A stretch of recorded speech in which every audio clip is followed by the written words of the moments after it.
What horrors does a hero have to face to turn them into a villain? What transforms a protector into the executioner? In the world of Takeru Hokuzono's Kagurabachi, few characters embody this tragic transformation more completely than Seiichi Samura, the blind swordsman. His path to redemption is paved with the blood of those he once called comrades. This is my first ever Kagurabachi video, and honestly, while there are so many things to talk about with this series, I wanted to delve into the complex psyche of one of the most compelling antagonists I've seen in recent times. A man whose personal code of honor and overwhelming guilt have led him to become both the judge and the executioner. This is a man who believes that to save the future, the sins of the past must be purged through blood and steel. So, let's explore Samura's character, motivations, and impact on the story as I walk you through the various steps the author takes in crafting all three of those things. We'll discuss his position as a hero, a monster, his tragic attempts at fatherhood, and most importantly, his legacy for the future. I've structured this video in a way where each section flows into the other, so make sure that you watch until the end where we'll discuss the most important aspect of his character, his legacy for the future.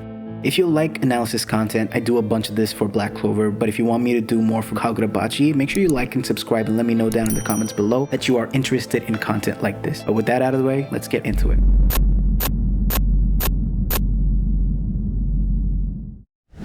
Samura's story begins with heroism.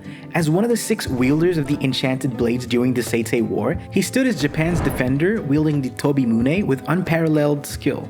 His swordsmanship was legendary. Samura is a clear master of the sword, and he is an expert at the white EI technique. But see, the thing is, skills like this come with a terrible price. What happened at the island was not a conflict between two equals.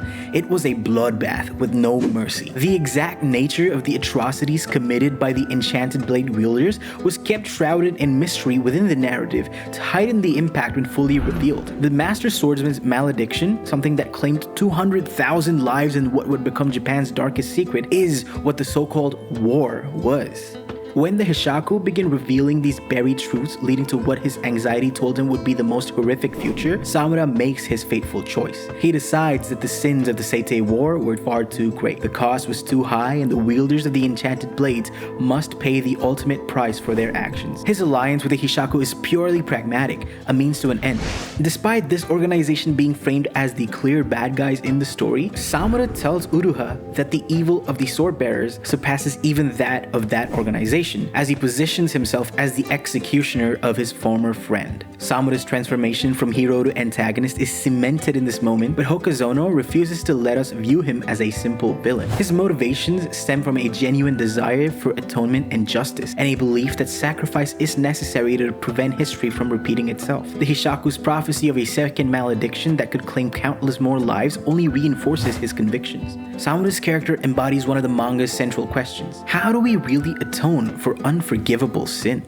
We get to understand Samura's answer here. It is through self-destruction and the elimination of all those complicit. This is radical and violent, but it emerges from a place of genuine moral anguish. He's chosen to become the one to end all sins. Samura has chosen to become the monster that slays all the other monsters. This transformation is made all the more striking by the contradictions within his character.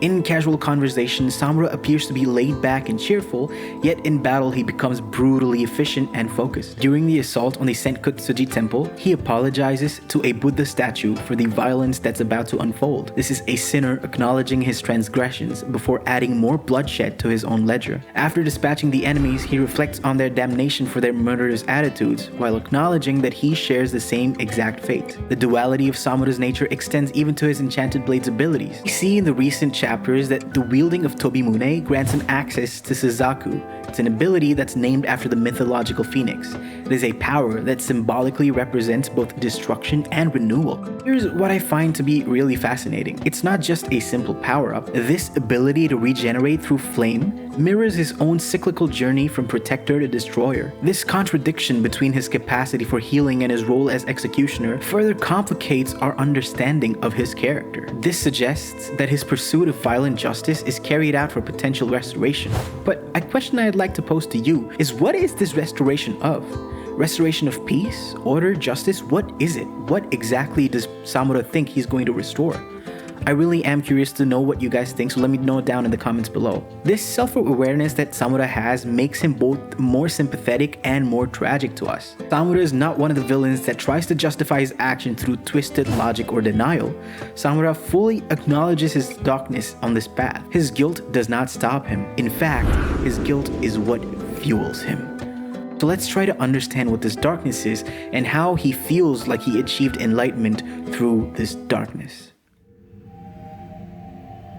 The weight of the blood-soaked victory of the Seiichi War forever changed Samura. Unable to bear the sight of the souls he had severed and the lives he had taken, he made a drastic decision. Samura blinded himself. Though he claims that he did this as a rejection of the worldly passions that he believes leads all humans to hell, the truth is, his self-mutilation serves as a physical manifestation of his guilt. It is a permanent reminder of his sin. Even if he claims that he blinded himself for other reasons, we know that the truth is, the horror of the atrocities he committed and saw others commit affected him. He no longer wanted to remain a witness to these atrocities. But think about it, him blinding himself really does nothing to erase the memories. The images of carnage remain, haunting him despite his sacrifice. We realize that despite having access to Suzaku's powerful healing flames, he could have restored his vision, but he deliberately chooses not to. The most interesting thing about this is the phoenix imagery that's been associated with the Suzaku. It provides a rich symbolic layer to Samura's character. Samura's self-imposed blindness embodies his entire philosophical worldview and moral framework. By rejecting sight, he attempts to transcend the worldly passions that corrupt the path of the sword. For Samura, blindness is not merely punishment, but purification. It is an attempt to find clarity through darkness.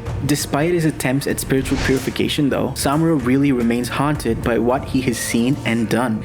In forsaking his eyes, we realize that he hoped to achieve moral clarity, but instead, he created a different kind of blindness, an inability to see alternatives beyond his path of violent redemption. The truth is, Samura is ultimately blind. That is, he is blinded to the reality of the now. He is stuck in the moral quandary of his past. But what are the truth of the events that are happening at the present? Is his blindness an excuse for him to reject and ignore the realities of the present? If he had not blinded himself to the present, would he be able to change his mind on the enchanted blades? This paradox forms the philosophical core of his character. Samura rejects the heroic title society bestows upon the wielders, viewing it as a destructive illusion that obscures the blood-soaked reality of their actions. In conversation, he dismisses the very concept of heroism, only seeing sinners whose stories have been beautified. Yet, in appointing himself executioner for his fellow wielders, he assumes a twisted form of heroism, taking responsibility for ending the cycle he helped to create. The manga frames Samura's philosophy through the concept of karma and redemption. During the Senkutsuji temple attack, his apology to the Buddha statue reveals a man deeply aware of his karmic burden. We see that this path leads to damnation, but really, Samura's hope is that by bearing this burden alone, others might find cleaner paths. This sacrificial element of Samura's philosophy makes him both tragic and dangerous. He has fully embraced hell as his destination, believing his damnation to be both inevitable and necessary. By accepting his role as both sinner and executioner, he finds perverse freedom in abandoning hope for his own salvation. Samura's moral philosophy is further complicated by his approach to violence itself. Despite his blindness, he can perceive hostile intent. What does that mean? This ability becomes a metaphor for his broader worldview. He sees clearly the darkness in others precisely because he has confronted it within himself. But the question here is, just because you see darkness in others, is it the same darkness that you have within yourself? Is now violence against that person justified because you believe that the darkness you see within them is the same as yours? The tragedy of Samura's philosophy lies in its isolation. By taking full responsibility for ending the legacy of the wielders, he rejects the possibility of collective redemption or shared atonement. Yet this protective instinct becomes its own form of harm when he kills those that the younger generations might have learned from. Is the future better off being free from those who committed the sins of the past, or is it more free by being educated by those sinners who have reformed themselves? Those that have identified the veracity of their sins are repenting for it. So do they deserve to live and pass on their knowledge and regrets to the future generation? This is the foundational moral quandary in the current storyline of the manga. Samura represents radical remembrance, the painful but necessary confrontation with historical sins. This thematic undertone alone gives Samura's philosophical struggle broader resonance. His attempts to simultaneously erase and atone for the wielder's legacy mirror complicated questions about how society addresses historical wrongdoing, through acknowledgement, erasure, punishment, or some combination thereof. Samura doesn't deny his monstrosity, but he embraces it as a necessity, believing someone must become the darkness to protect others from it. By positioning such a morally complex figure as an antagonist, Kagurabachi forces us to consider whether comfortable moral categories can address the aftermath of atrocity, or whether some sins truly demand the kind of radical, destructive atonement that Samura represents. But so far, we've seen only a radical man who is enthralled in violence, but is that all he is?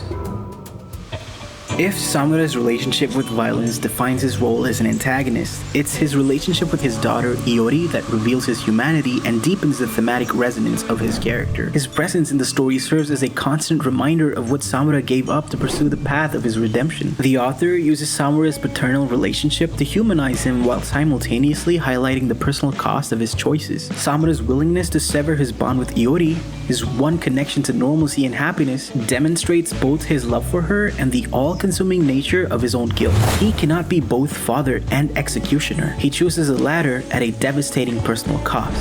This sacrifice of fatherhood represents the most profound manifestation of Samura's twisted moral code. His divorce from Iori's mother and subsequent abandonment of Iori stems from his belief that he is too stained by sin to raise a child properly. The extreme measures he takes to protect her reveal a man desperately trying to spare his daughter from the consequences of his own choices. Yet, in this act of protection lies another form of violence that he is blind to. The irony of Samura's protective impulse is that it mirrors the very thing he despises about the Enchanted Blade wielder's legacy, the suppression of truth. Just as society venerates the wielders while ignoring their atrocities, Samura protects Iori by erasing her history. Both are acts of historical revisionism undertaken with good intentions, but ultimately it stands as destructive. Samura cannot transfer the knowledge that he's gained and the regrets that he's gained, and he can never pass forward the lessons he's learned since the Seiichi War. The memory of the father, a simple moment of joy, stands in stark contrast to Samura's current path of violence and retribution. The genuine connection between father and daughter is stronger than even the most sophisticated sorcery. This recurring motif of blindness takes on new significance through the lens of their relationship. Samura and Iori have cute little competitions between father and daughter, where Iori would close her eyes to match her father's blindness. It's a gesture that unconsciously recreates Samura's own self-imposed darkness. Both father and daughter engage with blindness, but while Samura's represents punishment and rejection of the world, Iori's represents empathy and connection to her father. This contrast speaks to the manga's broader themes about how different generations process trauma. Samura carries his burden through self-punishment and violence, choosing isolation and executing those he feels complicit. Iori, despite being victimized by her father's choices, maintains the capacity for empathy shown through her willingness to share his blindness during their little competitions. The father embodies the weight of history. The daughter represents the possibility of moving forward without forgetting. The fact that despite erasing their memories of each other, the targeting of Iori by both the Hishaku and Masumi as leverage against Samura demonstrates how the past cannot be neatly severed from the present. No matter how desperately Samura tries to isolate his daughter from his sin, the very measures he takes to protect her ultimately fail, because the bonds of family transcend even supernatural intervention. Iori's immediate desire to reunite with her father once her memories return underscores that genuine connection cannot be erased through force or deception. Samura's fear of Iori suffering because of his own actions resonates with the manga's exploration of generational responsibility. His attempt to shield her from the consequences of his choices ironically deprives her of her own agency in confronting her heritage. This protective impulse, while born of love, becomes another form of blindness, inability to see that children must eventually confront their parents' legacies on their own terms. The parallels between the Samura family and the other father-child relationships in Kagurabachi, specifically Kunishige and Chihiro, highlight different approaches to passing down burdens. All Kunishige did was simply raise his son, but Samura, he decides to cut off any single connection that Iori could have to his world. In Samura's decision to distance himself from his daughter lies perhaps the most human quality of him, the recognition of his own corruption and the desperate desire to prevent it from touching what he holds most dear. Yet, this very act deprives Iori of her history, identity, and her father. The question remains whether true protection comes from separation or from honest confrontation of shared burdens. Ultimately though, Samura's failure to trust his daughter with the truth of their past suggests that he hasn't fully escaped the mindset that created the atrocities that he now seeks to avenge. True redemption might not lie in executing those who committed past sins, but in trusting the next generation with the full truth and the agency to forge a path for a different world. Seiichi Samura stands as an antagonist precisely because he defies simple categorization. He is neither a hero nor villain. He is something much more nuanced than that. He is a man consumed by guilt, yet driven by principle. He's capable of both terrible violence and profound sacrifice, seeking redemption through a path that will ultimately lead to his own destruction. Through Samura, Hokuzono offers a meditative exploration of responsibility, atonement, and the weight of the past. His character forces us to confront uncomfortable questions. Can good people commit evil acts? Can evil acts serve good purposes? Is redemption possible for those with blood-soaked hands? The manga offers no easy answers, instead using Samura to embody these contradictions. But what makes Samura truly special is how his inner conflict manifests physically. His self-inflicted blindness, but also his ability to sense killing intent while being blind to alternative paths forward. The phoenix imagery associated with his Suzaku ability provide powerful visual symbolism that reinforces his character's journey through destruction toward a future that tragically seems impossible to achieve. For Chihiro though, Samura represents both mentor and cautionary tale. This visual imagery of father-child pairs reinforces this theme of generational legacy. The pairings that we see here represent different aspects of how the burdens of the past transfer to the next generation. This imagery underscores one of the manga's central questions. Can the children escape the shadows cast by their father's actions? Characters like Samura elevates Kagurabachi from a simple revenge tale to a complex meditation on cyclical violence and historical memory. His unwillingness to relinquish control becomes a fatal flaw that prevents true healing and growth. This refusal to step aside serves as a poignant commentary on how older generations often fail to trust their successes with difficult truths, believing that it is on them to rectify the past wrongs. As we see Samura's journey continue, each confrontation signifies another phase in his moral reckoning. His pursuit of the enchanted blades brings him ever closer to his goal of eliminating all remnants of the wielder's legacy. Yet, Chihiro stands strong in front of him, with intent drawn, representing a new generation forced to confront the sins of the past. But,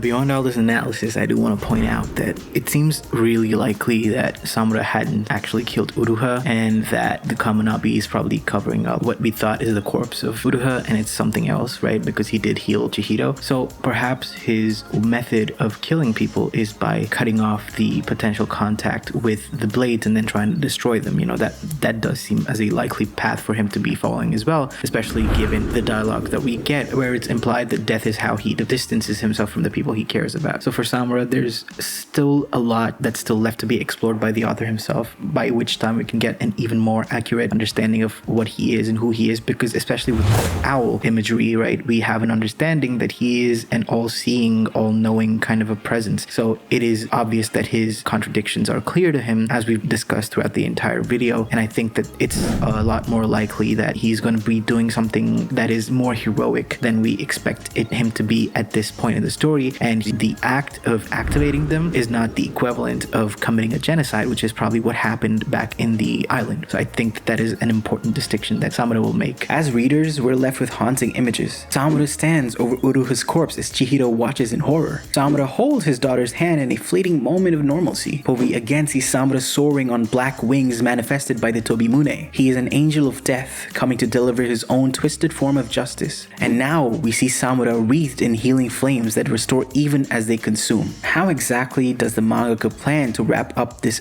phenomenal, complex, and philosophically poignant character? So guys, that was the video on the character Samura Seiichi. This was a difficult project to complete. I took a lot of time for the editing and everything like that, so I really appreciate you if you're listening to this to the end of this video, and I really hope that you guys like this video. And if more people are interested in Kagurabachi, I definitely want to make more content about Kagurabachi, because I'm so excited to see how the story goes. But that's it from me, guys. Thank you guys so much for watching. My name is Buzzard. If you like this video, make sure you drop a like, and if you want more content like this, make sure to subscribe. I will catch you guys next time. Peace.